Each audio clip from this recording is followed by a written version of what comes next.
ଜାଣିଥିଲୁ सी आग पछ होउथिले 20-25 दिन तले तांकर किछि लिंकअप बाहरी थिला तांकर किछि कर्मी माने लिंक रे थिले किछि व्यक्ति माने दिल्ली भी जाइथिले। तो एडा सबु जेतले आमे मिसेइथिलु स्टोरीटा को आम मन रे डाउट आसीथिला किंतु श्री राजेंद्र भाई ढोलकियांकर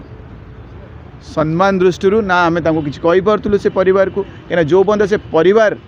निज तरफ रू किछि पदक्षेप नहीं कि निजे जो कही ना जे आम बीजेडी नाऊ से जाएंगे आम चुप रहाटा एटा आमर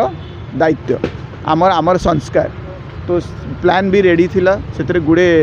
गुड़े तो नुह पाखापाखि 5 जन खंड ना थिला मु शुणी आउ 2 जन खंड ना जोड़ा जाइए कहीं से माने इंटरेस्ट देखई। तो डिस्कशन बहुत बढ़िया भागे किसी सीनियर लीडर फेरिकी आसछंती किसी सीनियर लीडर से अच्छी। तो कोऑर्डिनेशन चली बीजेपी तांको काम करुछंती आमर मत लगुच आज तो नुह काली कि परदिन सुधा मैक्सिमम डिक्लेरेशन आसीजिवो बहुत बढ़िया भद्र कैंडिडेट दिज्व जी श्री राजेंद्र भाई ढोलकिया भली विचारधारा थे जी तांको स्टाइल रो काम करें जो सम्मान से समस्त एकाठी करके रखी आदिवासी भाई हूँ कि सबू